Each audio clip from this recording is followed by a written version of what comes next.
ဘာမှရှင်းတန်ခြင်းများဆုံးအရာရာပြည့်သုံးလို့ပြီးဆုံးဒီဇလန်းလေးလဲအဲ့ဒီချိန်မှဆုံးမပူပါနဲ့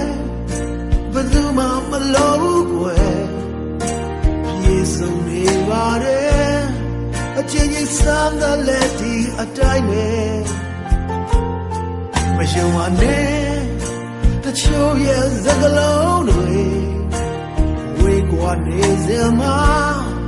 ပေါ်တော်မင်းလေးကတည်းထားတနေ့